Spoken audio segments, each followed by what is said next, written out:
Hello guys, রেশু কিচেনে সবাইকে স্বাগতম। আজকে আমি আপনাদের সামনে একটি নতুন রেসিপি নিয়ে এসেছি, বাটা মাছ। তো এই বাটা মাছ কিভাবে রান্না করবেন চলুন দেখে নিই। এই বাটা মাছ একবার এইভাবে যদি আপনারা রান্না করেন তাহলে দেখবেন বারবার খেতে ইচ্ছে করবে। তো আমি মাছগুলো প্রথমে ধুয়ে নিয়েছি, দেখতে পাচ্ছেন খুব সুন্দর পরিষ্কার করে ধুয়ে নিয়েছি। এরপরে আমি 1 চামচ হলুদ গুঁড়ো দিলাম আর হাফ চামচ নুন দিয়ে মাছটাকে ভালো করে মেখে নেব। বন্ধুরা নতুন হয়ে থাকলে চ্যানেলটি সাবস্ক্রাইব করে দেবেন এবং পাশে থাকা বেল আইকনটি অবশ্যই ক্লিক করে দেবেন সবার আগে নোটিফিকেশন পাওয়ার জন্য। এটি এক ধরনের লোকাল মাছও আপনারা বলতে পারেন, কিন্তু এটি খেতে অসাধারণ স্বাদ হয়। আপনারা একবার বাড়িতে রান্না করলে অবশ্যই বুঝতে পারবেন। তো আমি একটা প্যান বসিয়ে দিলাম, প্যান বসিয়ে দিয়ে আমি সামান্য সর্ষের তেল দিয়েছি, আপনারা চাইলেও সাদা তেল দিয়ে দিতে পারেন। তারপরে প্যানটা গরম হয়ে গেলে আপনারা মাছগুলো এভাবে একটা একটা করে ভালো করে উল্টো পাল্টে করে ভেজে নেবেন। এই প্যান এটা ননস্টিক প্যান, এখানে সামান্য তেল দিলেই হবে, বেশি একটা তেল লাগে না। তো দেখে নিলেন আমি সামান্য একটু তেল দিয়েছি এবং মাছটা উল্টে দিয়ে ভালোভাবে ভেজে নিলাম। এভাবে ভালো করে ভেজে নেবেন আপনারা। দেখতে পাচ্ছেন আমি একদিকে ভেজে নিয়েছি এবং অপর দিকে এবার ভালো করে ভেজে নেব।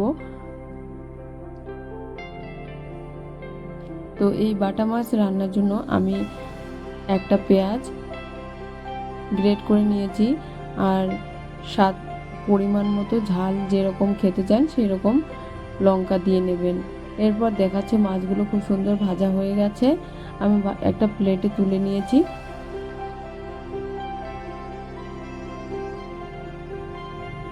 এরপরে আমি আবারও প্যানটা বসিয়ে দেব, এতে সামান্য সর্ষের তেল দিয়ে দেব।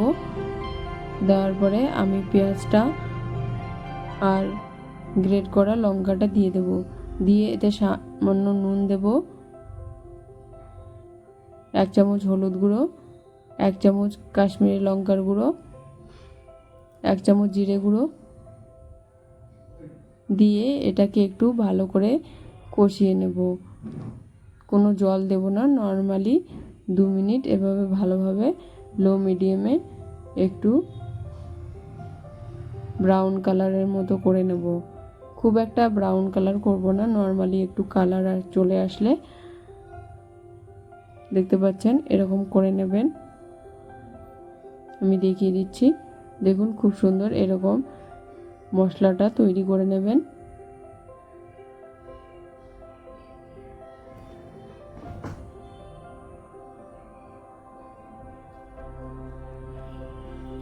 একবার এই বাটা মাছ এইভাবে বাড়িতে রান্না করে দেখুন, খুবই ভালো লাগবে।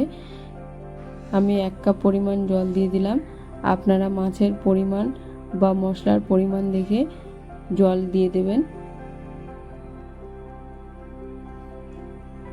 তো জলটা ফুটতে শুরু হলে আমি মাছটা দিয়ে দেব।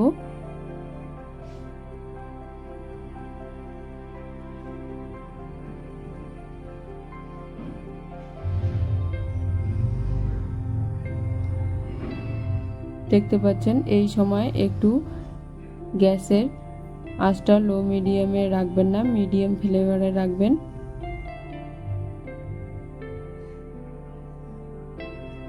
তো এইভাবে আবার উল্টে দিবেন, উল্টে দিয়ে মাছটা একটু ভালোভাবে মশলাটা যেন ভিতরে ঢুকে যায় সেরকমভাবে একটু কষিয়ে নেবেন, কিন্তু বারবার নাড়া যাবে না, একবার এই দিক করে হালকা করে নাড়তে হবে। দেখতে পাচ্ছেন এরপর জলটা শুকিয়ে গেছে, আমি যেরকম গ্রেভি বা ঝোল রাখতে চান আপনারা সেরকম দিয়ে দিবেন জল। তো দেখতে পাচ্ছেন বেশি একটা ঝোল রাখতে যাবেন না এবং কমও রাখবেন না, মিডিয়াম রাখলে খুব ভালো লাগে এবং খুব টেস্ট হয়। এই মাছের একটি অসাধারণ স্বাদ হয়। যারা এই বাটা মাছ পছন্দ করেন এবং নাও পছন্দ করেন একবার এইভাবে বাড়িতে রান্না করে দেখুন, আশা করি খুবই ভালো লাগবে, এটি খেতে খুবই স্বাদ হয়। তো দেখতে পাচ্ছেন আমি নামিয়ে নিলাম, খুব সুন্দর হয়েছে, কালারও যেমন সুন্দর হয়েছে খেতেও তেমন অসাধারণ স্বাদ হয়েছে। বন্ধুরা একবার বাড়িতে এইভাবে রান্না করে দেখুন, আর ভিডিওটা ভালো লাগলে একবার লাইক এবং শেয়ার করে দেবেন।